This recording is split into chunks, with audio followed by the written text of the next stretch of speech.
Brian, as we've been noting, the markets are down again today. I'm just looking, and the Dow is currently down about 1,000 points. I mean, we're nearing correction territory if it closes at this level later today. I mean, if you could just detail first the details of these retaliatory tariffs that we're hearing from China, because that is obviously part of the impact on the markets right now. And what does it signal in terms of the, I guess, snowball effect? Yeah, and I think that is the big kind of catalyst for the second back-to-back day of slides in the stock market. Again, an ugly day.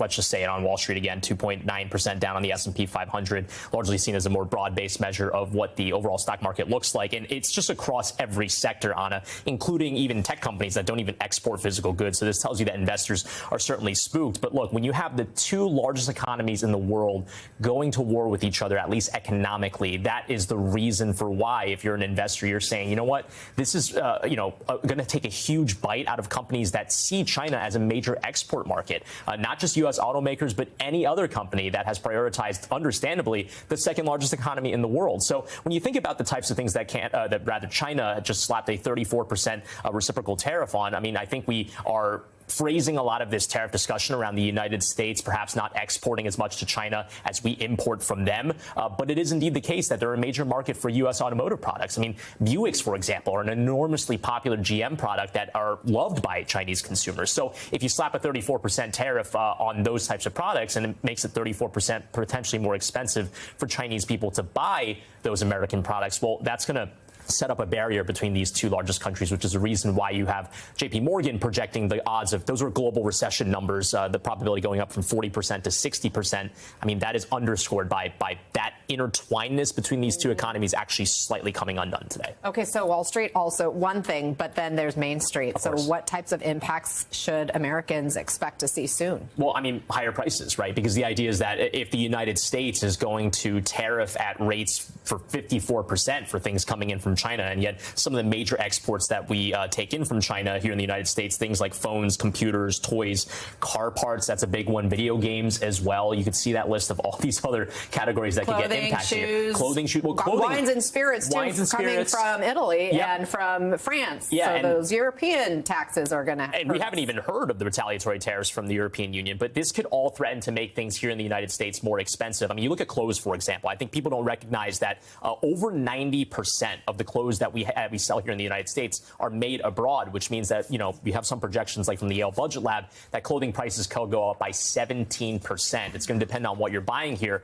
Now, the immediacy of that is a little bit unclear. We don't know when, some of these price hikes that are being projected on your screen ahead of you. Again, things like food products, rice could go up by 10%, produce could go up by 4%. It's not necessarily going to happen immediately when these reciprocal tariffs take effect, but it won't be long. For car prices, for example, where the projections are imports could get as expensive as $15,000 more depending on what vehicle. It's not going to happen next week, but auto dealers and those inside the industry have been telling me it's really a matter of potentially 1 month away.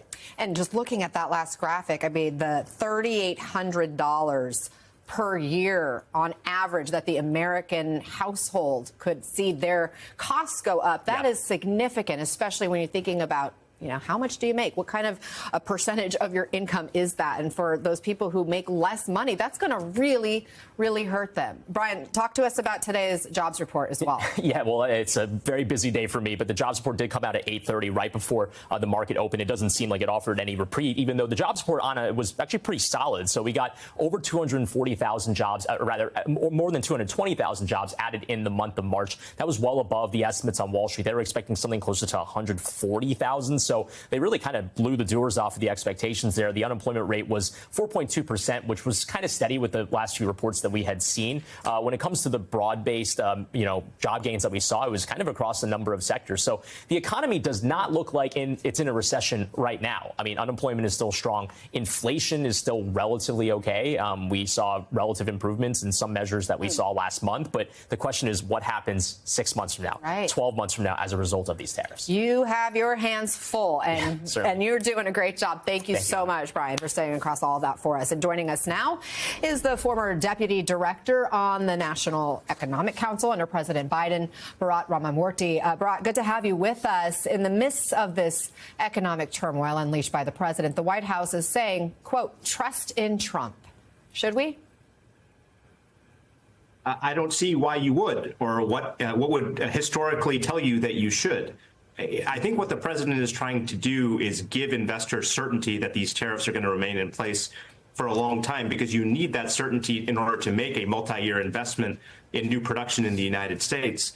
But if I were an investor, and I've talked to some, none of them have that kind of certainty, because this is the same guy who announced that we were going to do tariffs on Canada and turned around 24 hours later and had a good phone call with the prime minister and decided to change the tariffs. Without that kind of multi-year certainty, you're not going to see a surge in U.S. investment, and that's why I'm very skeptical that that's going to occur.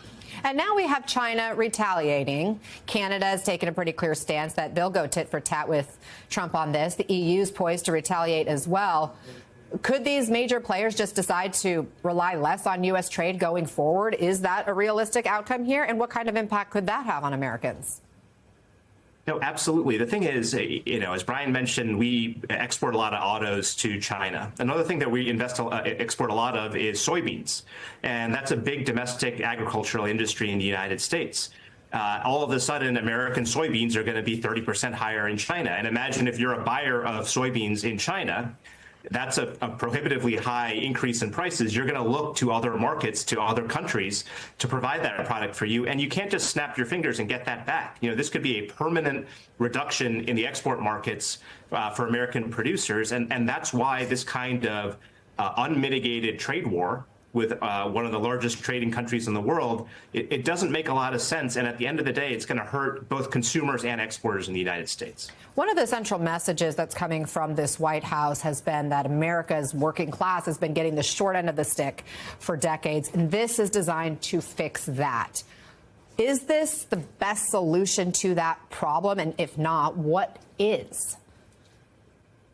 Well, I would say, look, if you don't get the surge in investment, and for the reasons I explained, I don't think we will, all you're getting if you're a low-income, middle-income consumer is higher prices for coffee, higher prices for bananas. I saw a report this morning that the iPhone price could go from $1,000 an iPhone to $3,500 an iPhone. I mean, these are prohibitively high cost increases for typical families, and there's no argument for why you're going to get better wages or better jobs alongside of that. Look, I think the approach that we took in the Biden administration, which was targeted investments in American manufacturing paired with targeted tariffs on certain items, on steel, on aluminum, in industries where we want to see more production domestically, that was largely the right approach. And look, as Brian said, we got a good jobs report this morning. There's a lot of indications that the economy that Trump inherited was moving in the right direction, declining inflation, strong growth, strong wage numbers. And all he's done for the last 2 months is come in and mess it all up.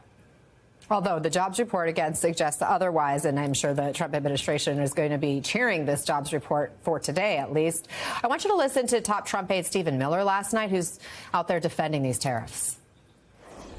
Trillions of dollars that would be in the pockets of American workers is now in China, Cambodia, Vietnam, Thailand, Canada, Mexico, all across Africa, all across Asia. This isn't just about moving around some lines on a ledger. This is about remedying the systemic injustice that says the streets of America are filled with European cars and Japanese cars, but the streets of Europe and Japan have no American cars. Bharat, so should Americans want parity? Well, first of all, none of that is true in the sense that if you go to Europe, you'll see lots of American cars there. We have global trading relationships with a lot of these countries. And yes, it's the case that we saw a reduction in manufacturing jobs starting in the 1990s as we saw more globalization. President Biden, who I worked for, talked a lot about that. The question is, what do we do to recover some of the advanced manufacturing jobs that are good-paying jobs, and at the same time acknowledge that every American who's a worker is also a consumer and also benefits from the fact that we get cheaper goods at the end of the day. And that is important for making family budgets work. I think you need to do this in a targeted, strategic, long-term way. And none of those words describe what Trump is doing here.